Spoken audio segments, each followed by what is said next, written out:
नमस्कार, मैं राहुल यादव द नेताजी पर आप सभी का स्वागत करता हूं। 2022 उत्तर प्रदेश में विधानसभा के चुनाव होने वाले हैं। अब देखना यह है क्या कमल फिर से खिलेगा या पार्क में जो हाथी खड़े हैं वो इसे कुचलते हुए इस कुर्सी तक पहले पहुंच जाएंगे। इसमें साइकिल की रफ्तार भी शामिल है। क्या अखिलेश भैया साइकिल की रफ्तार को इतना बढ़ा पाएंगे कि इन दोनों से पहले इस कुर्सी तक पहुंचे? गौर फरमाने की बात यह भी है कि कांग्रेस का हाथ किसकी गति को थामेगा और किसकी गति को तेजी प्रदान करेगा। हम अपने पहले सीजन के पहले एपिसोड में बात करने वाले हैं उत्तर प्रदेश की पिछली 3 सरकारों और उनके नेताओं के बारे में, जिसमें सबसे पहले आती हैं मायावती और उनकी बसपा सरकार 2007 से 12 तक, उसके बाद अखिलेश की सरकार 12 से 17 तक और उसके बाद योगी सरकार। आप भी हमारे साथ जुड़िए और अपने सुझाव अपने नेताओं के लिए हमसे शेयर कीजिए। अपनी वीडियोस क्लिप आप हमें यूट्यूब चैनल पर, फेसबुक पेज पर, इंस्टाग्राम पर शेयर कर सकते हैं या डायरेक्ट व्हाट्सएप पर शेयर कर सकते हैं, जिन्हें हम अपने आने वाले एपिसोड में शामिल करेंगे।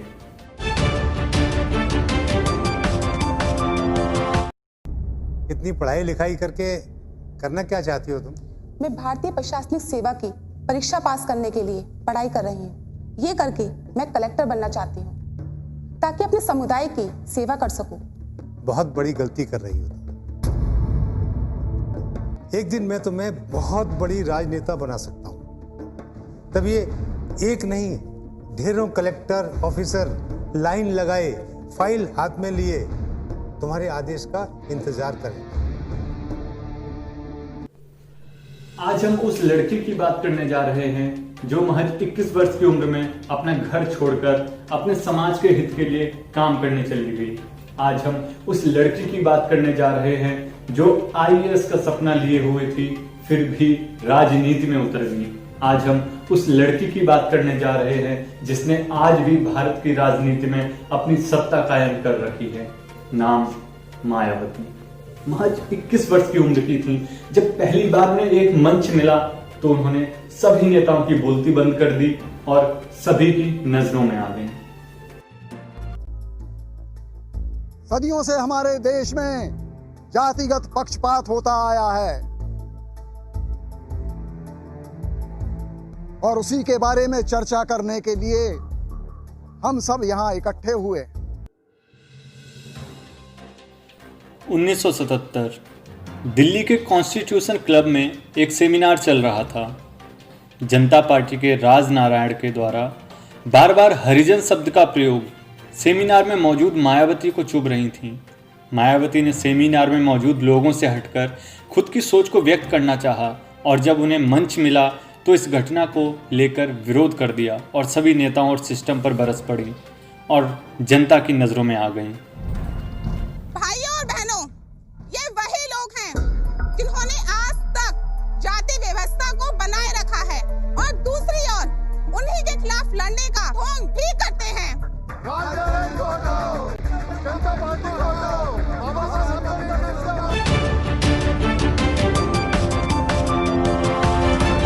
मायावती जी का मानना था कि अंबेडकर जी जिन्होंने संविधान बनाया उन्होंने कभी इस शब्द का प्रयोग नहीं किया, तो फिर जनता के लिए, जनता के मंच पर, जनता के सामने, जनता के किसी एक वर्ग विशेष को इस शब्द की गूंज सुनाई देती है, आखिर क्यों?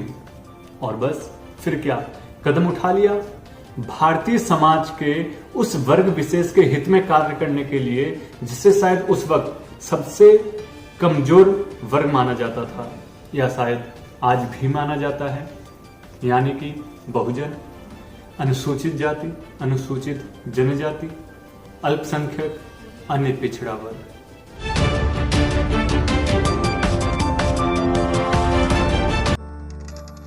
नमस्कार मैडम। अरे आप इतनी रात में? जी, दरअसल काशीराम जी आपसे मिलना चाहते थे। आइए सर। आइए, अंदर आ जाओ। नमस्ते। नमस्ते।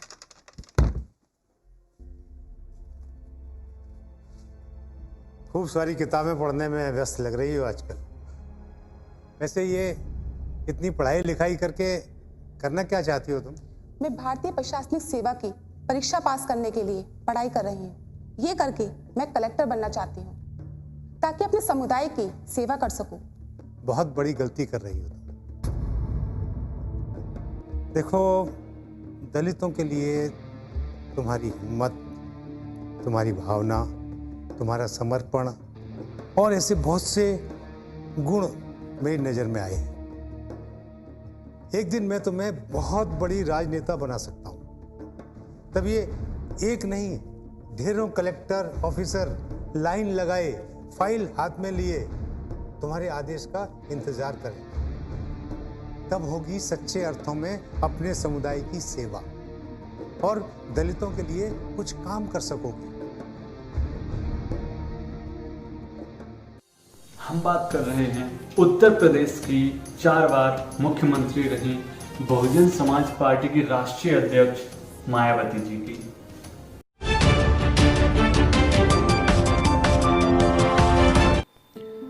मायावती ने 15 जनवरी 1956 को नई दिल्ली के हिंदू परिवार में जन्म लिया।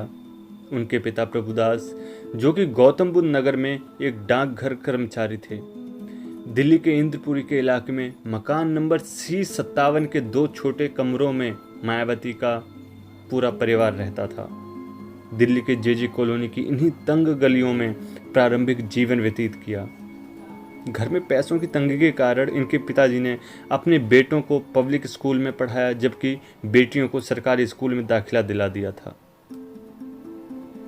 लेकिन कमाल की बात यह है कि इंद्रपुरी के इसी सरकारी स्कूल से मायावती ने 9वीं, 10वीं और 11वीं की परीक्षा जब एक ही साल में पास कर ली, तो ये देखकर उनके पिताजी का उनकी पढ़ाई को लेकर नजरिया बदल गया।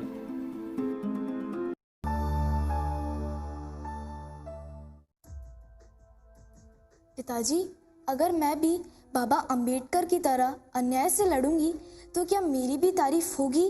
क्या मेरा भी सम्मान होगा? बेशक तुम बाबा अंबेडकर जैसी बन सकती हो, लेकिन उसके लिए तुम्हें एक काम करना पड़ेगा। क्या काम करना होगा? पहले तो तुम्हें स्कूल और कॉलेज की पढ़ाई खत्म करनी होगी। उसके बाद भारतीय प्रशासनिक सेवा की परीक्षा पास करके कलेक्टर बनना होगा।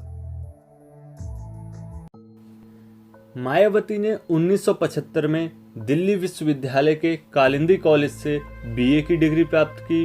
1976 में मेरठ विश्वविद्यालय से बीएड और 1983 में एलएलबी की पढ़ाई पूरी की। रात भर आईएएस की तैयारी किया करती थी और दिन में कल्याणपुरी के इसी स्कूल में पढ़ाने के लिए आती थी। ये बात 1977 की है, जब मायावती ने ये काम किया था।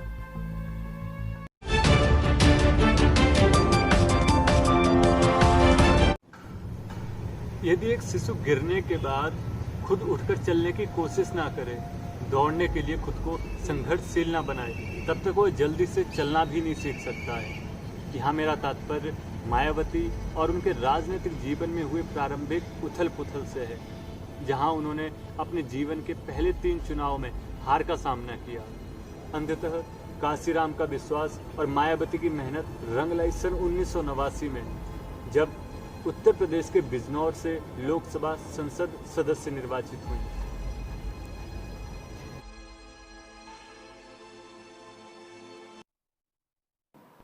मायावती के राजनीतिक जीवन की बात करें तो काशीराम पर नजर डालना भी जरूरी है, जिन्होंने उनका आईएएस बनने का सपना ही खत्म नहीं किया, बल्कि उन्हें ही बदल कर रख दिया था।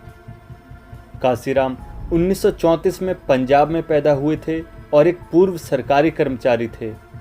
1958 में ये पुणे आ गए थे और डीआरडीओ के गोला बारूद की लैब में नौकरी की। इन्होंने महाराष्ट्र में दलित समाज पर हो रहे दुर्व्यवहार के चलते नौकरी छोड़कर दलित समाज के उत्थान के लिए काम करने लगे। 1980 के दशक में इनके कानों में पहली बार मायावती का नाम गूंजा और बस निर्णय ले लिया इन्हें राजनीति में लाने का।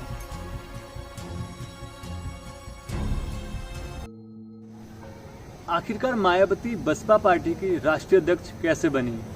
काशीराम के द्वारा उन्हें किस तरह से सहयोग मिला, उत्तर प्रदेश की 4 बार मुख्यमंत्री कैसे बन पाई, 2007 से लेकर 12 के बीच में उन पर क्या क्या आरोप लगाए गए, उनकी सरकार ने क्या क्या घोटाले किए। आने वाले एपिसोड में हम इन्हीं मुद्दों पर बात करेंगे और उसके बाद 2012 से 17 के बीच में सपा पार्टी और अखिलेश सरकार की चर्चा की जाएगी। बने रहिए हमारे साथ, जुड़िए हमारे साथ, हमारे YouTube चैनल को सब्सक्राइब कीजिए, फेसबुक पेज को लाइक कीजिए। आप अपने वीडियोज़ और सुझाव हमें डायरेक्ट व्हाट्सएप नंबर पर भी शेयर कर सकते हैं, जिन्हें हम आने वाले एपिसोड में शामिल करेंगे। नमस्कार।